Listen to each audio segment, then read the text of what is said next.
Boa noite, meus irmãos. Que Jesus esteja conosco, nos abençoando, nos iluminando, nos amparando, né, em meio a tudo isso que estamos vivendo. Eu fui convidado, né, pela Casa do Caminho, por essa casa que eu amo, que eu já trabalhei, inclusive, mas que hoje acabo só fazendo palestra por conta das demandas de trabalho. E aí a gente veio para falar um pouco sobre preocupações.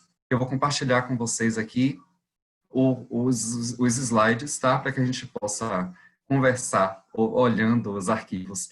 Eu só me apresentar, meu nome é Thiago Lucena, eu sou psicoterapeuta transpessoal sistêmico, né? Então eu trabalho aí em consultório atendendo pessoas que trazem dores na alma, né? E aí preocupação é uma dessas dores, tanto que no livro que a gente usou como inspiração para essa palestra, tem lá, e eu vou apresentar para vocês.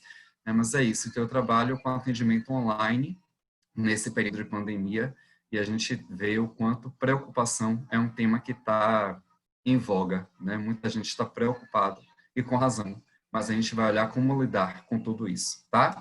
Deixa eu compartilhar aqui com vocês o material para que a gente possa ver tudo direitinho. Vamos lá.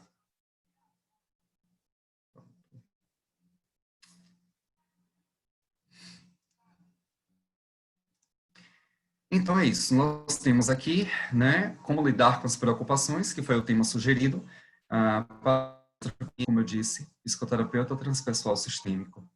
E aí a gente tem o livro que inspirou essa palestra, né, que foi o livro As Dores da Alma, de Francisco do Espírito Santo Neto, pelo Espírito Hamed, né, o Espírito Hamed por Francisco do Espírito Santo Neto. E o livro é justamente esse, As Dores da Alma, sendo que um dos capítulos é preocupação, e é o que a gente vai falar hoje. Preocupação vem aí como pré-ocupação. É uma ocupação prévia. É você antecipar algo que você ainda não fez ou não faz. E as dificuldades exigem que os habitantes do planeta Terra vivam em constante alerta. Ou seja, se a gente de fato vive em constante alerta, parece que é justificável a gente ficar se preocupando das coisas, tá? Então, esse início é só para que a gente entenda que tudo bem se a gente tem preocupação, porque é muito natural. Porém, a gente precisa ver de que forma isso está chegando até a gente, tá? E aí tem, ó, só é justa, né? Toda preocupação só é justa se você não tiver mais nada para fazer. Ou seja, se você não tiver com o que se ocupar, talvez justifique você se preocupar. Mas quem é que não tem o que fazer no mundo de hoje? Né? A gente está assoberbado de trabalho, a gente tem muita coisa para dar conta o tempo todo. Então, que a gente possa se ocupar, ao invés de se preocupar. E tem um caráter da preocupação que é até bem-vinda, tá? Até dá para a gente dizer assim, não, vale a pena, né, a gente se preocupar. Em que momento vale a pena? Quando a gente reflete construtivamente sobre soluções positivas para problemas que ainda estão por vir. Então, se eu estou antecipando um problema para trazer uma solução, ok, né? Eu penso na possibilidade, poxa, parece que não vai ter São João, por exemplo, né? O feriado foi antecipado, inclusive eu estou a caráter, ó, camisa quadriculada, né? Nessa noite de véspera de São João, para que a gente possa já sentir o clima, né? Dessa festa que a gente ama. Mas então eu penso, poxa, eu fico preocupado porque não vai ter São João. E o que é que eu posso fazer com isso? Né? Se eu não tiver o que fazer, não vale a pena. Eu refletir construtivamente para encontrar uma solução. A não ser que eu diga, tá, não é feriado, mas eu vou dentro da minha casa comer amendoim, comer um bolo, tomar um licor, enfim, vou comemorar do meu jeito. Né? Botar uma música, dançar, e, enfim, a gente se vira. Né? Então, essa preocupação vale a pena. É quando a gente antecipa um problema, já buscando uma solução. Qual é a preocupação que não vale a pena? É o que a literatura chama de preocupação crônica. É aquela que se repete eternamente e nunca se aproxima de uma solução positiva. É como a gente ficasse o tempo inteiro, e se acontecesse algo? Ah, mas aí tá, mas e tarará, tarará, sabe? Então a gente fica só pensando no problema, mas não chega em uma solução. Então, esse tipo de preocupação não nos leva a lugar nenhum. E por que que isso acontece? Por que que a gente fica querendo antecipar as coisas? Pela falta de confiança. A gente não confia na gente mesmo. E, sobretudo, a gente não confia em Deus. Esse processo vem muito pelo medo do julgamento, o auto-julgamento e o julgamento alheio, mas principalmente por uma falta de fé em Deus, por uma falta de crer que tudo vai ficar bem de uma forma ou de outra. E aí lá em Mateus, capítulo 6, versículo 33 e 34, tem uma passagem que é belíssima, que diz o seguinte: buscai primeiramente o reino de Deus e a sua justiça, que todas as coisas vos serão dadas de acréscimo. Assim, pois, não vos ponhais inquietos pelo dia de amanhã, porquanto amanhã cuidará de si. A cada dia basta o seu mal. Jesus. Então, observem que, de fato, a gente pode deixar para cada dia a sua própria tormenta. Não adianta eu querer, no dia de hoje, 23 de junho de 2020, querer antecipar algo que é da tormenta referente ao dia, sei lá, 28 de fevereiro de 2027, sabe? Então, a gente tem essa mania de ficar trazendo as tormentas do futuro, que a gente nem sabe se vai acontecer, e a gente vai falar sobre isso, para o momento de hoje, sem se ocupar dos problemas de hoje. E aí é a importância do viver o aqui e agora. A gente precisa ter uma compreensão temporal e espacial. Onde é que eu estou? Eu estou aqui. Eu não estou lá. Percebem? E em que momento eu estou? Eu estou agora. Eu não tenho como estar no futuro. Eu não tenho como estar no passado. Eu estou aqui e agora. Então, que a gente possa viver o tempo presente. Por que é importante viver o tempo presente? Porque se a gente fica muito preso ao passado, a gente fica na lamentação dos processos. E isso vai minando a nossa energia vital. E essa falta de vitalidade vai trazendo para a gente para um aspecto depressivo, né? Muita gente está cometida de depressão porque fica se lamentando, sabe? Por questões do passado. E isso faz com que a gente tenha perda de vitalidade. Então, depressão nada mais é do que não ter vida, não ter energia vital. Por outro lado, se a gente fica preso no futuro, a gente fica no processo de ansiedade. Então, é o que a gente falou agora há pouco, né? A gente fica se preocupando de coisas que ainda não são ocupações. E isso traz uma ansiedade tremenda. E eu vou falar sobre ansiedade já já. Porque, observe, Dalai Lama traz para a gente o seguinte: os homens perdem a saúde para juntar dinheiro. Depois perdem o dinheiro para recuperar a saúde. E por pensarem ansiosamente no futuro, esquecem do presente, de forma que acabam por não viver nem no presente, nem no futuro. Vivem como se nunca fossem morrer e morrem como se nunca tivessem vivido. De fato, quem nunca, né? Quem nunca sentiu isso? Quem nunca passou por isso? Então, de fato, a gente fica nesse processo de querer ir para o futuro para resolver algo do presente ou do passado e esquece que o agora é a única coisa que a gente pode viver. Então, a gente acaba morrendo sem se dar conta de como foi a nossa vida. Isso é triste, mas é real. E aí, já falando de ansiedade. A preocupação pode produzir os efeitos negativos da ansiedade quando nos preocupamos com o futuro. Não vivemos com o agora e sofremos imensa imobilização, que toma conta do nosso presente, advinda de coisas que irão ou não acontecer no amanhã. Uma coisa eu preciso deixar claro do ponto de vista terapêutico, tá? É importante que eu diga isso. A ansiedade não é um problema. A ansiedade nos impulsiona para a vida. A ansiedade nos tira de um lugar que não está muito bom, né? Ou que está muito e antecipa algo, tipo, por exemplo, vamos trazer um exemplo? Por que que nesse processo de pandemia a gente consegue fazer palestra online? Porque alguém, em algum momento, ficou inquieto, ficou ansioso por resolver algum problema e resolveu. E ao resolver um problema, pode ter criado a internet, pode ter criado um computador, pode ter criado a lâmpada que está aqui iluminando para que eu possa, né, ser visto por vocês. Então, observe que em algum lugar, alguém criou tudo que nós temos. Em algum momento da história, tudo que nós temos hoje disponível foi criado por pessoas que certamente eram pessoas ansiosas, pessoas que se incomodavam, que eram inquietas, que poderiam ser hiperativas em algum modo, mas ansiedade não tem a ver com hiperatividade, tá? Só estou trazendo o extremo do que a gente entende como ansiedade, mas ansiedade é justamente esse traço de caráter. É esse aspecto que nos coloca próximo da realização. Pessoas ansiosas querem realizar algo o tempo inteiro. Isso não é ruim. Isso é ruim se eu não realizo. Se eu penso, mas não faço, isso traz sintomas no corpo. É como se o corpo dissesse, poxa, tá pesado. Eu não consigo fazer. Se eu não consigo fazer, A mente vai e o corpo fica, o corpo paralisa. É o que traz aí, ó, a gente sofre imensa imobilização. A gente fica imobilizado, a gente paralisa. Deixa eu beber água, tá? Porque aqui não tem edição, não, é tudo ao vivo. Então a gente começa a perceber em que a gente paralisa diante dos problemas. Mas quem é ansioso não paralisa. Ele vai, ele faz, ele realiza. Mas quando não consegue realizar, começam os efeitos negativos da ansiedade. Taquicardia, aí muda o humor, muda a regulação do sono, regulação da alimentação, sudorese, tremores, enfim, dores de cabeça, dores no corpo, vários sintomas associados a esse aspecto da ansiedade. Mas vamos lá. E aí é o que eu falei, né? E a gente fica o tempo todo, e se? Ah, mas e se tal coisa acontecer? Ou e se tal coisa não acontecer? E a ideia é que a gente pare de se perguntar e se e faça acontecer. Porque é o e se que fica assim, ó, nesse tremor desgraçado, sabe? Que nos tira do lugar do lugar confortável, do lugar que é agradável pra gente. Então, ao invés de se perguntar o tempo todo e se, que a gente faça acontecer. Ah, e se amanhã não tiver São João? Tá, pode não ter São João, mas eu vou tomar licor, vou comer amendoim, vou comer milho, só não vou pular fogueira, né? Porque não pode aglomeração, infelizmente. Mas vamos lá. Então vejam, existe ansiedade boa e ansiedade tóxica, para não dizer que é ruim.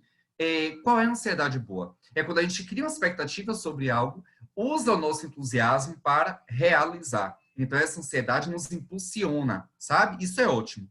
Porém, tem ansiedade tóxica, que é a ansiedade que a gente cria expectativa, mas não realiza, por medo. Aí paralisa, aí dá nó no juízo, e aí o corpo vai reclamar em algum momento. Então, observem que o medo, o resultado do medo em nossas vidas, é justamente a perda do nosso poder de pensar e agir com espontaneidade.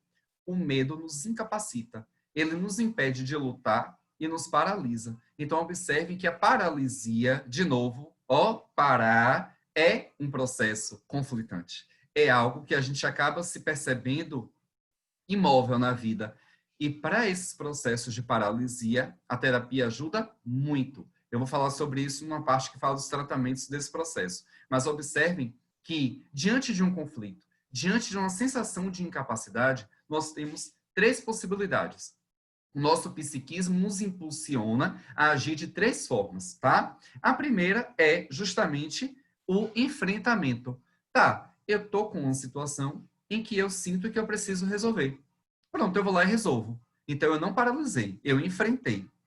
Ou eu digo assim, não, nesse momento não vale a pena eu olhar para isso. Eu desisto. Desistir também é opção. Seria a fuga, é eu fugir dos problemas. Naquele momento, o fugir pode não me trazer problema nenhum, tá? A terceira questão é justamente a paralisia. Se eu paraliso, eu crio o que a gente chama na terapia transpessoal sistêmica de ENA, experiência não assimilada, que é o conflito. A gente experiencia várias coisas na vida, a gente vivencia muitas coisas, e diante de algumas dessas coisas, a gente paralisa, a gente não assimila, e essa não assimilação traz um conflito, e às vezes até uma ruptura no nosso processo psíquico, que aí já é o trauma, já é uma outra questão, mas que a gente pode também pensar desse ponto de vista, tá? Vamos lá. E o que é que a gente precisa fazer, então? A gente precisa mudar o paradigma. A gente precisa começar a perceber que preocupação ajuda a evitar acontecimentos ruins. Muita gente pensa que sim, não, porque quando eu me preocupo, eu evito que as coisas aconteçam. Quem disse isso? Mentira. Quando a gente se preocupa, a gente não evita nada, a gente só se preocupa. É necessário encarar a preocupação como um problema e não como uma solução. Porque a solução vem quando a gente reflete sobre a preocupação. Então vejam que é diferente. A preocupação surge.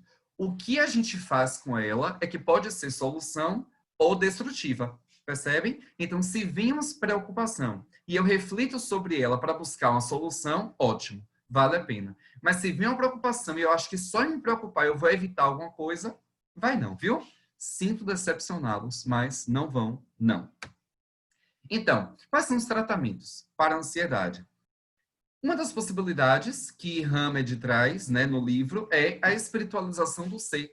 Porque quando a gente se espiritualiza, a gente tende a ter mais consciência sobre essas questões. E quando a gente tem mais consciência integrada, corpo, mente e espírito, a gente começa a sair do lugar de paralisia. Então, a tendência é que a gente consiga eliminar os efeitos negativos da ansiedade, tá? Então, a gente consegue, com o processo de espiritualização, reduzir esses efeitos. Porém, nem sempre isso é possível, porque muitas vezes esse caráter de ansiedade não é relacionado apenas a essa coisa da espiritualidade, a essa coisa dos aspectos morais. Vai muito além disso, porque, como eu disse, isso faz parte da nossa personalidade, né? Então, a gente precisa pensar que, se eu tenho um traço de caráter ansioso, eu tenho que realizar. E ser espiritualizado ou não, não interfere nisso. Então, a gente pode pensar, por exemplo, num processo terapêutico, que quando eu faço uma terapia e entendo que a ansiedade tem um lugar dentro da minha vida, massa, eu faço as pazes com isso. E aí, o que é que a gente pode fazer em terapia? Por exemplo, usar uma técnica de constelação familiar, que eu trabalho, que a gente pode pensar no seguinte: de onde vem essa ansiedade? Porque muitas vezes pode não ser um processo meu. Eu posso ter herdado por honra algo de um antepassado. Posso ser ansioso porque meu pai me pede ansiedade, sabe? De repente eu ouvia muito quando eu era pequeno: ah, esse menino não faz nada, esse menino é vagabundo. Então eu começo a dizer: opa, se eu não faço nada, eu sou vagabundo. Então eu tenho que fazer muito para não ser vagabundo. E aí eu vou para outro posto, que é o realizar demais. E isso pode trazer essas demandas negativas da ansiedade, e a gente consegue, com terapia, olhar para isso tranquilamente. E eu falo isso com conhecimento de causa, porque eu já conduzi um grupo de terapia para controle da ansiedade. A gente não fala em curar ansiedade, porque ansiedade não é sintoma, não é doença, tá? Ela é algo muito bem-vindo se a gente consegue usar ao nosso favor. Mas a gente consegue, com técnicas terapêuticas, olhar para isso e sair deste lugar. Então, aí estão os meus contatos. Quem quiser, estou à disposição. Mas vamos lá.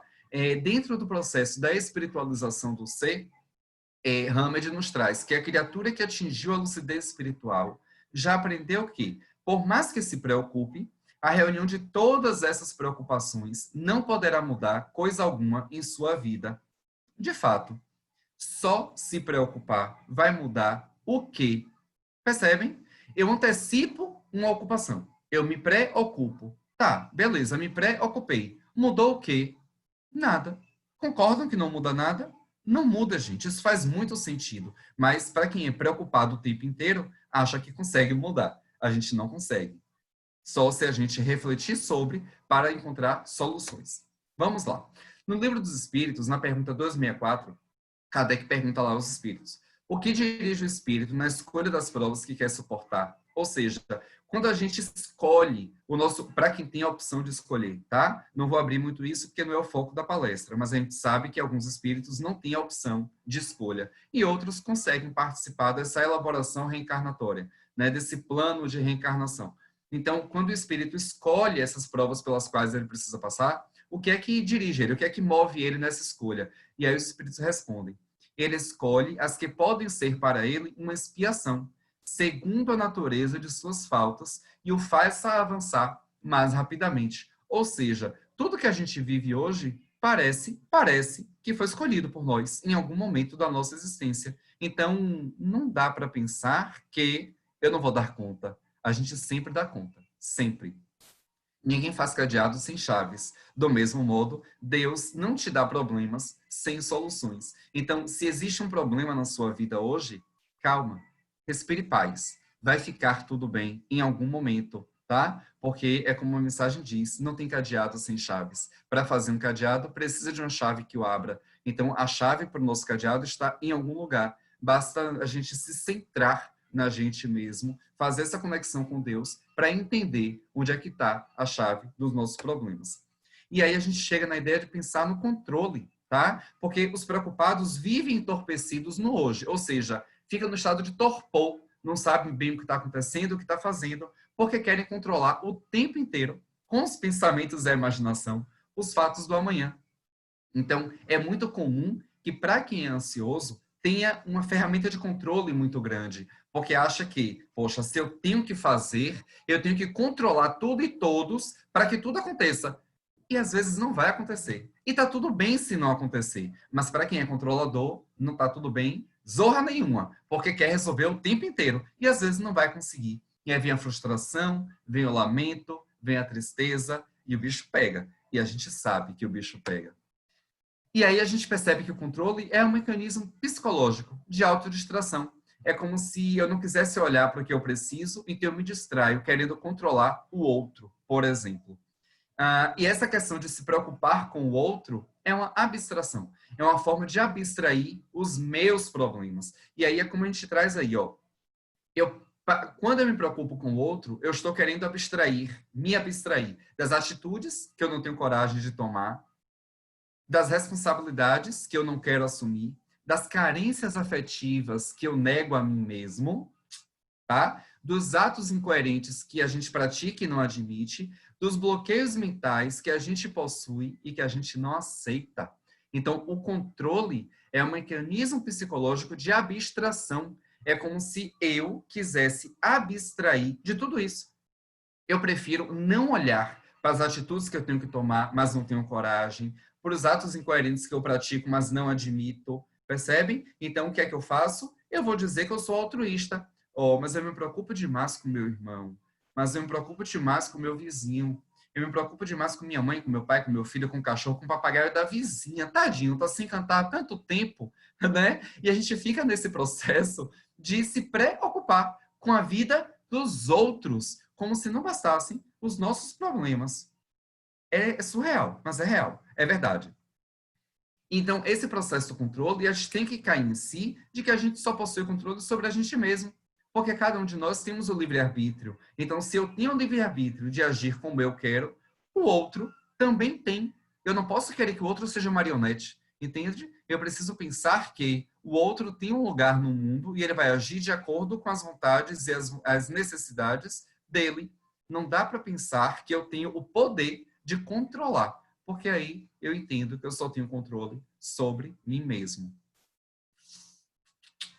E aí a gente chega numa parte que é a mais esperada, talvez, da palestra, que é justamente como lidar com as preocupações, que são as estratégias de superação. Bora lá. Observe. A gente precisa criar um período de preocupação. Então, eu preciso estabelecer um momento do dia para dizer: este é o momento de me preocupar. Vamos ver. Parece loucura, mas não é não, viu? Faz muito sentido isso do ponto de vista terapêutico. Vejam, a gente tem que criar o mesmo período todos os dias. Por exemplo, eu vou me preocupar das 9 às 10, todo dia. Eu vou me colocar lá à disposição de 9 às 10 da manhã, por exemplo. Eu vou sentar e vou só me preocupar. Como é que é isso?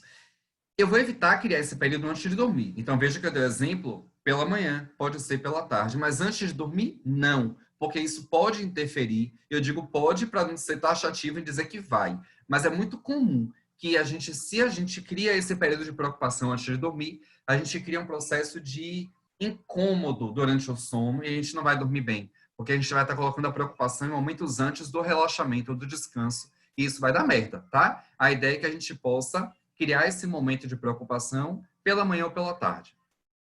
O resto do dia fica livre de preocupações. Então, eu só vou me preocupar naquela janela, vamos dizer assim. Adiar a preocupação que vier fora desse período e escrever em um papel. Então, o exemplo que eu citei, digamos que eu coloque que eu vou me preocupar de 9 às 10 da manhã. Mas aí, quando for 3 da tarde, vem uma preocupação. Não tem problema, eu não vou focar nela. Eu vou anotar no papel e pronto. Porque quando a gente olha para a preocupação, quando a gente se permite encarar a preocupação, ela perde o sentido. Porque você diz assim, tá, tudo bem, o que é que você quer?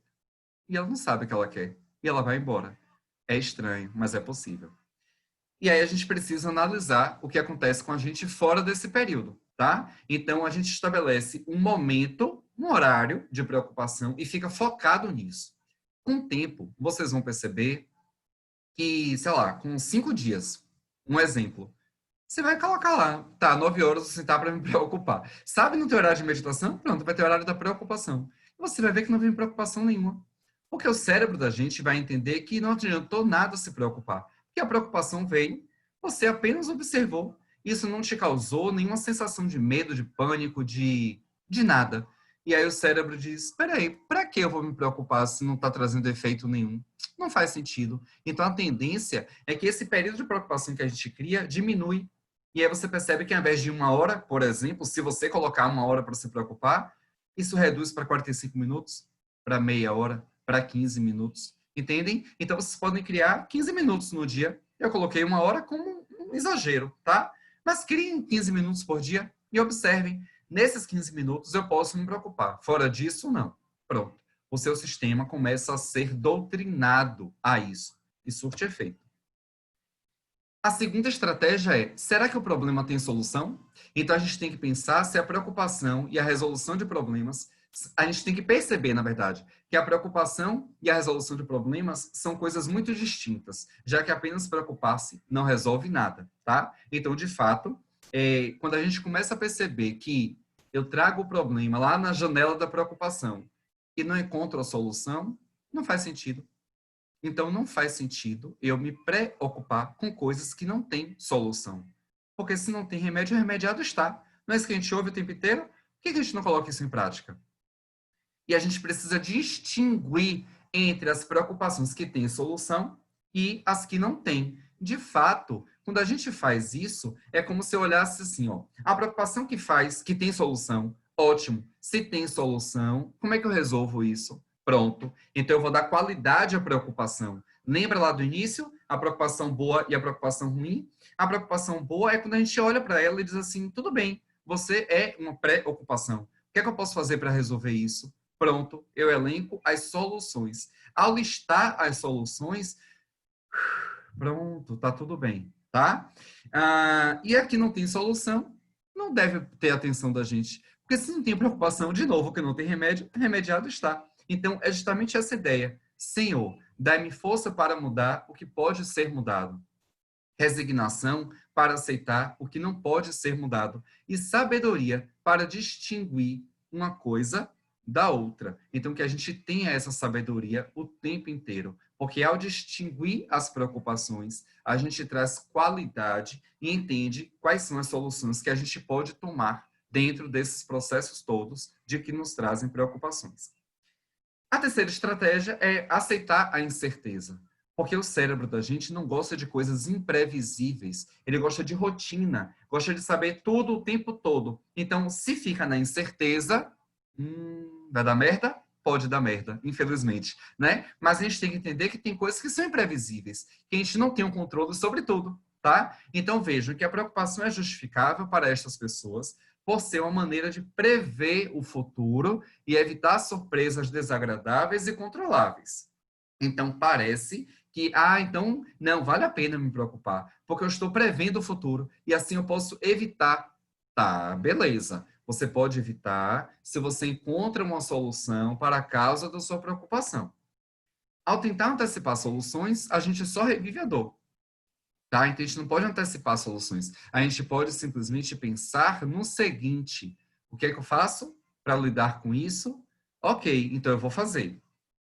E refletir se é possível ter a certeza do que vai acontecer. Se é realmente possível avaliar todas as opções e encontrar soluções para todas elas.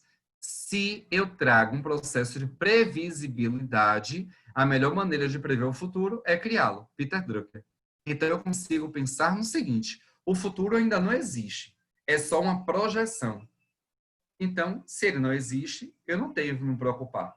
Mas, se eu olho para o futuro como possibilidades, percebem? Então, daqui a 2 dias, o que é que eu posso fazer para resolver aquela situação que eu preciso? E aí a gente vai criando os cenários. Dentro da terapia, eu faço muito isso com os pacientes. Tem uma técnica que eu chamo dos múltiplos cenários. E a gente usa exercício sistêmico para olhar para isso. Que a gente começa a dizer, tá, qual é um possível cenário? Não, um possível cenário, por exemplo, eu tenho um conhecido que está com Covid, né? Que está com Covid-19. E aí, qual é? O que é que eu posso fazer com isso? Nada. Eu não posso fazer nada. Então, eu não vou criar solução para isso, porque a solução não depende de mim, tá? Mas digamos que eu tenha uma decisão a tomar daqui a 2 semanas. E eu sei que, a depender da decisão que eu tome, eu tenho duas opções de consequências. Então, eu começo a pensar, tá, se eu optar pela escolha um, qual é o cenário? Não, se eu escolher isso daqui, eu posso acontecer isso, isso, isso. Então, a gente começa a listar o que pode acontecer em cada cenário. Eu criei um futuro. Mas também pode acontecer aquela outra coisa. Se minha decisão for outra, então eu coloco, segundo cenário, se eu escolher tal coisa, pode acontecer isso, isso, isso, isso e isso. Percebem? Então eu crio um futuro. E quando eu olho para isso, eu consigo sentir qual é desses cenários que me faz sentir melhor. Pronto. Então eu trago uma preocupação, olho para ele, para ela, optando por trazer soluções. E aí o corpo entende que aquela solução parece ser uma boa opção. Parece. A gente não tem controle e não tem como saber. E a gente precisa, como outra estratégia, desafiar os pensamentos de ansiedade. Vem um pensamento e a gente começa a dizer assim, velho, isso é muito perigoso. Isso vai me matar. Eu vou me dar mal com isso. Mas às vezes, essa preocupação é muito além do que é real. O nosso medo potencializa. Porque quando a gente paralisa, o medo é potencializado para que a gente não saia da paralisia. Porque é previsível ficar parado. Mas a gente precisa sair deste lugar, tá? E aí é aquilo que eu falo. Tem que encontrar métodos para isso. Espiritualização, terapia. Se não consegue fazer só, busque ajuda, ok? Essas atitudes irracionais e pessimistas são conhecidas como distorções cognitivas. É como se o meu sistema cognitivo mudasse a percepção da realidade para que eu possa potencializar o perigo e dizer, tá vendo que meu medo é justificável? Percebem? E a gente precisa começar a identificar o pensamento que gera preocupação. E ao invés de tratar como fatos, tratar como hipótese. Então, eu estou com medo de tal coisa. Tá, esse medo é real? Ele está acontecendo agora? Ah, não, pode acontecer, não. Se pode acontecer isso, pode acontecer aquilo outro. Então, a gente começa a perceber que existem opções, tá? Pronto, essa imagem é perfeita. O que é que mais chama atenção para vocês nessa imagem? A sombra ou o que está na luz? Percebem? Óbvio que a sombra chama mais atenção, porque está maior, porque está distorcido, porque parece um bicho, um monstro, um dragão, um jacaré, sei lá que zorra é essa, um negócio com chifre. Aff, né? Quando a gente vai ver, o que é que gerou aquela imagem? Uma mão, tá? Então veja que nossa percepção da realidade, ela é distorcida, porque existe uma distorção cognitiva apenas para justificar a nossa preocupação, o nosso medo. E se a gente olha para isso a partir do ponto de vista da realidade, parece que a gente entende que lá ali é só uma imagem, que o real é a mão. Quinta estratégia. Esteja ciente de como os outros te afetam, porque tem isso também que eu falei. Às vezes, o nosso processo de preocupação e ansiedade não é nosso. A gente herda por um processo de lealdade invisível, como a gente fala dentro do processo da consciência sistêmica. Então, a gente acaba herdando e honrando essas preocupações, essas ansiedades, esses medos. E a gente começa a ver que, na verdade, isso não é meu, é do outro, mas acaba me afetando. O que é que eu preciso fazer? Eu preciso entender que as emoções são contagiosas. Então, às vezes, o que o outro sente, eu sinto pior ou igual. Eu preciso manter um diário de preocupações para anotar os pensamentos que criam ansiedade. Porque quando eu anoto, eu percebo padrões. E eu começo a perceber, então toda vez que a vizinha me chama, eu sinto taquicardia. Então eu vou evitar que a vizinha me chame. Qual é a estratégia que eu vou fazer para isso? Percebem? Então é muito 1 mais 1 = 2. Eu sou professor de matemática também. Então lógica para mim né? Tem que ter lógica. Se não tiver lógica, não adianta. Né? Se não fizer sentido para mim, já foi, tá? E eu preciso compreender quem são as pessoas, né, que me causam ansiedade, mesmo que intencionalmente. Porque tem gente que faz isso por perversidade, mas tem gente que faz isso de forma inconsciente. Então eu preciso estar atento a quem são essas pessoas que fazem isso, né? Ou o que é que a pessoa faz que me gera ansiedade? Eu tenho que estar olhando para isso. E aí, às vezes, afastar é difícil. Por exemplo, mas eu moro com minha mãe, é minha mãe que me deixa ansioso. É minha mãe que me faz ficar preocupado o tempo inteiro. Então, se eu não consigo me afastar, eu posso pensar em minimizar os efeitos disso, como terapia, autoconhecimento, espiritualização, várias possibilidades. E eu preciso procurar pessoas positivas que possam me ajudar a ver as coisas por uma perspectiva diferente, tá? Então a ideia é, se eu estou em meio a pessoas que têm pensamentos de medo, de paralisia, a tendência é que eu fique nesse reme-reme, né? Nessa injeção de saco. Mas se eu olho, poxa, mas tem fulano ali também, ó, que parece que é otimista, parece que pensa diferente, parece que conduz a vida de uma forma mais entusiasmada, então eu vou me aproximar dessas pessoas para sair daquele lugar do incômodo, tá? E é justamente isso. A gente tem aquela voz do anjinho e do diabinho, é focar apenas no que nos ajuda.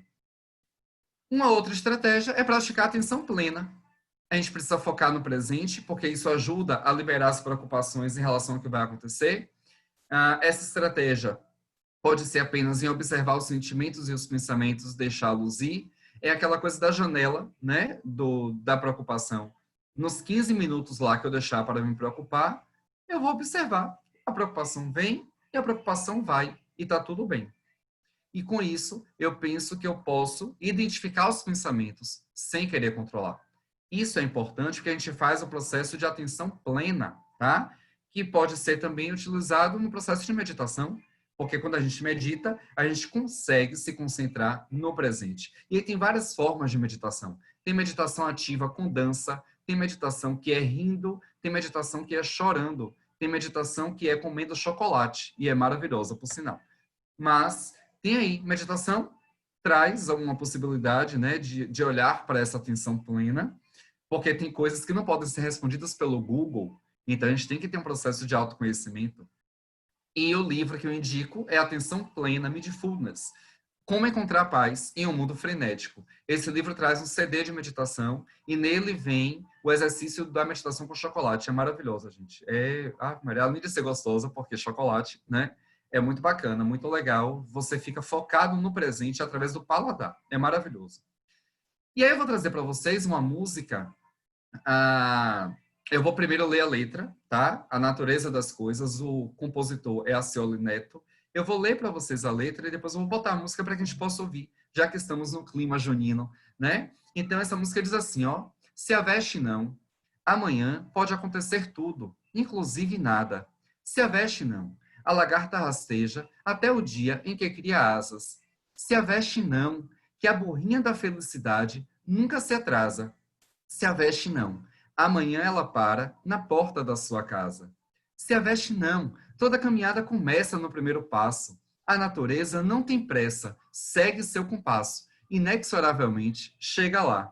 Se a veste não, observe quem vai subindo a ladeira, seja princesa ou seja lavadeira. Para ir mais alto, vai ter que suar. Ou seja, para ir mais alto, vai ter que agir, vai ter que sair da paralisia. Então, eu vou colocar a música para que a gente possa escutar um pouquinho, tá?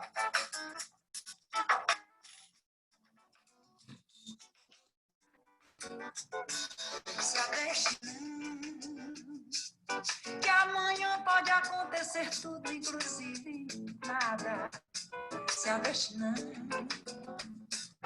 que a lagarta rasteja até o dia em que cria asas. Se a veste que a burrinha da felicidade nunca se atrasa. Se a veste amanhã ela para na porta da sua casa. Se a veste toda caminhada começa no primeiro passo. A natureza não tem pressa, segue seu compasso, inexoravelmente. Eu acho... Aí, ó. Vamos lá. Deixa eu falar para vocês uma coisa interessante que acabou de acontecer. Eu me preocupei. Eu disse, poxa, será que tá dando para ouvir a música? E aí eu pensei, tá, se eu estou preocupado, eu preciso resolver. Então, o que é que eu vou fazer? Eu vou voltar o áudio, vou colocar na caixinha de som, porque eu estava pelo celular E aí eu disse, não, eu vou botar mais alto, porque com certeza agora eles vão ouvir. Então, eu trouxe uma preocupação, né, para o momento presente, busquei a solução e tomara que agora resolva. Vamos lá.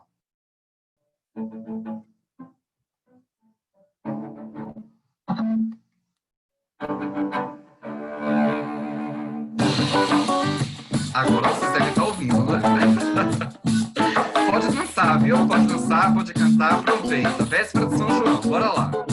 Se aveste não, que amanhã pode acontecer tudo, inclusive nada. Se aveste não, que a lagarta rasteja até o dia em que cria asas. Se aveste não, que a burrinha da felicidade nunca se atrasa.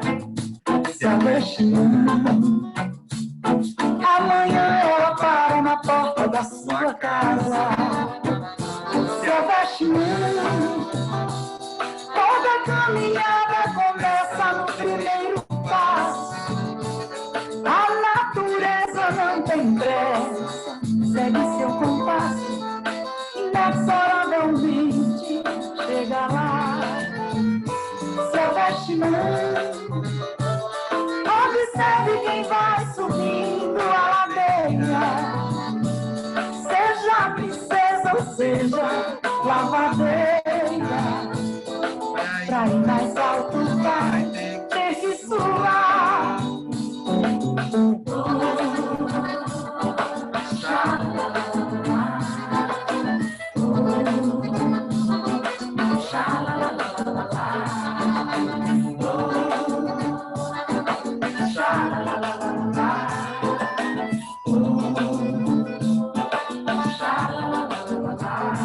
Se aveste não. Ai, ai. É isso, que a gente possa entender que não adianta se avexar, né? E quando a gente se avexa, não resolve. Porque nesse processo de se avexar, nada acontece. Apenas um processo de preocupação. Então, que a gente possa dar qualidade a isso, tá? Para finalizar, eu vou trazer uma mensagem do próprio livro, né? Do capítulo lá do livro Dores da Alma, que diz assim: o dia de hoje nos fornecerá exatamente as oportunidades de que precisamos para compor com estrofes e versos harmônicos o poema de nossa vida, cuja métrica foi antecipadamente determinada por nós ontem. Nossas experiências da vida não acontecem por acaso. O planejamento divino nada faz sem um desígnio proveitoso. Tudo tem sua razão de ser. Não é preciso desespero nem preocupação. Tudo acontece como tem que acontecer. Em outras palavras, se aveste não. Tudo acontece como tem que acontecer, tá? Que a gente tenha consciência disso. Que nosso Mestre Jesus nos ampare, nos dê apoio o tempo inteiro, né? Nos direcione neste caminhar. E neste momento, eu vou pedir que vocês fechem os olhos e se concentrem nessa música belíssima que eu vou passar agora para vocês, porque os irmãos passistas da casa vão se concentrar para poder enviar energias benéficas para vocês, tá? Então, que a gente possa aproveitar tudo isso e ser feliz, porque está tudo aí, né? Que a gente possa reconhecer que Jesus nos deu várias possibilidades de amor, de caminhar com retidão, com sabedoria, e que a gente possa fazer bom fruto disso, tá? Muito obrigado pela atenção, fiquemos todos com Jesus e sintamos neste momento as energias benéficas dos passos magnéticos. Irmãos passistas, pela caridade.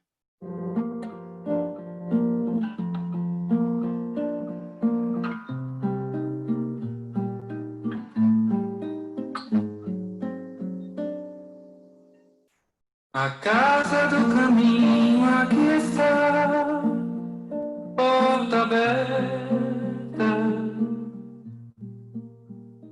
para todo que aqui quiser entrar. Porta aberta, temos a flor da oração para ofertar. Porta aberta, Que a gente possa nesse momento respirar e a mão amiga para sempre e sentir acalentar. a presença do nosso Mestre Porta Jesus junto a nós. aberta,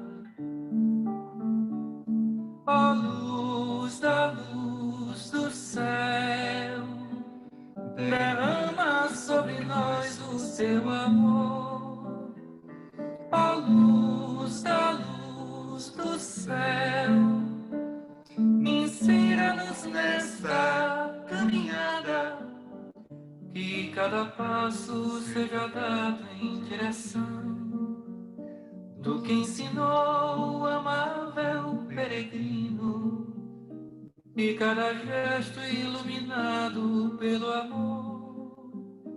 Auxilie, todos sejam bem-vindos. A casa do caminho aqui está, porta aberta. É isso, meus irmãos. Que a gente possa, mesmo em meio às preocupações, entender que vai ficar tudo bem, porque a nossa fé nos guia neste caminhar, tendo aí o nosso mestre como guia, como inspiração sempre, tá?